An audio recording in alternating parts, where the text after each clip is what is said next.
I'm going to give you a piece of my mind. I'm going to make things happen. I'm going to tell you how I feel.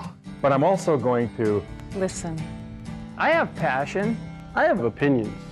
But you do too. And even if we don't agree, we need to talk like adults. Because it's not what you say. Nhưng mà quan trọng là cách mình nói. I'm Holly Sampson, president of the Duluth Superior Area Community Foundation, and I am so fortunate to live in an absolutely beautiful part of this world. We serve the shoreline of Lake Superior, which of course is, many of you may know, 10% of the world's fresh water is right outside our doorstep. So this is absolutely a breathtaking place to live. The difficulty, of course, is that sometimes in even very beautiful communities, issues can become very hot and very contentious. And certainly in 2001 was one of those years where the issues were very difficult, and we as a community had a really difficult time to get through and to really come to any kind of agreement on any of the issues that had arisen. The climate in Duluth historically has been one of opposite ends, of fighting until a position is won, and a lot of battles. And we're a community where folks really pay attention to the things that go on, which is great.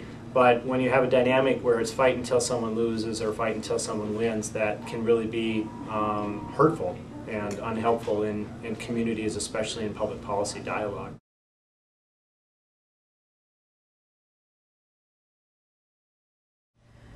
We were working on the strategic plan with our development committee, and the development committee really, as we thought through who are we connected with at the Community Foundation, it's really the older generation in the region, and we really wanted to identify a way to connect with the younger generation, and ultimately created something called the Millennium Group, which was 100 people in the community that really represented the next generation of community leaders.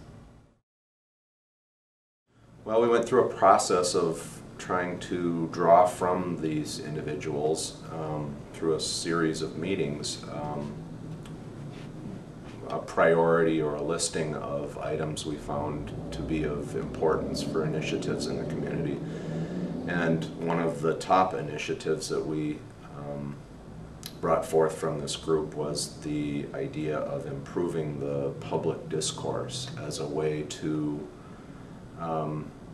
engage more people in the political process.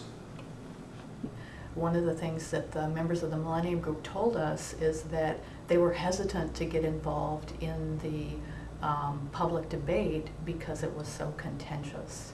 And with the 9 tools of civility, it's really given more people an opportunity to get involved because the public debate is much more civil at this point.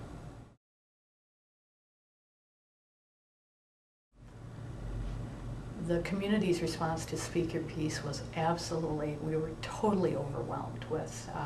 First of all, when we sent out the request for proposal to the 3 largest public relations firms in the region, one of the firms absolutely decided that this would be their major pro bono project for the community, and ultimately committed about $150,000 to the materials that they developed for the public education campaign.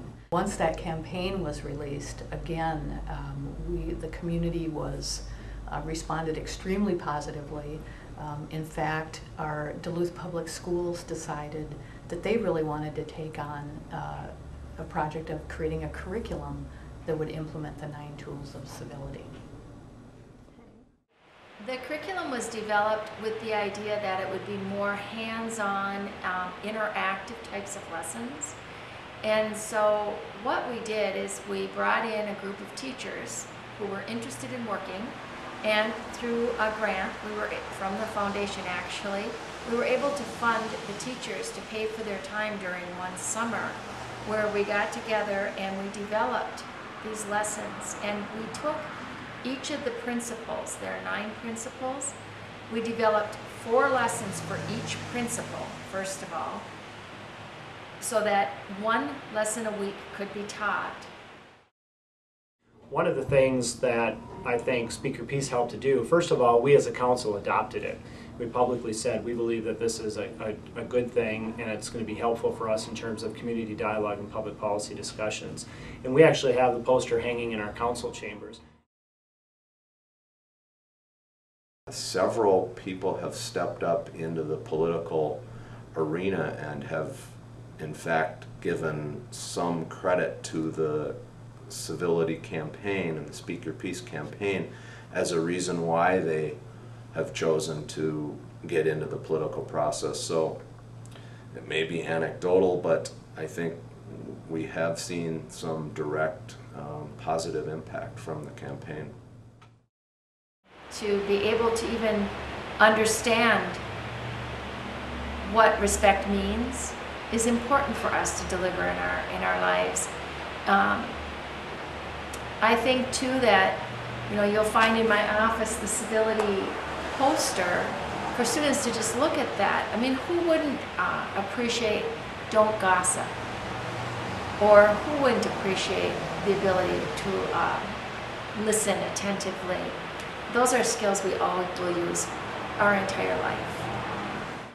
And we have definitely seen in the last 4 years a change in the climate, in the public policy and discussion climate of the community. We've definitely seen the community follow that lead and be more inclusive and be more respectful and listen to each other, and that's been helpful. We have as difficult issues as we have ever had before us as a community right now, and I truly believe that the Speaker Peace principles and the positive climate it's helped us create in terms of making decisions and discussing public policy are going to be tremendously helpful as we move forward in resolving these issues. We'll be using the Speaker Peace materials in Duluth and Superior as contentious issues arise. We also know that there are other school districts that are interested in implementing what the Duluth Public Schools has developed for their curriculum. And then we're working with other communities across the country. We would certainly welcome other communities who have an interest in more respectful communication.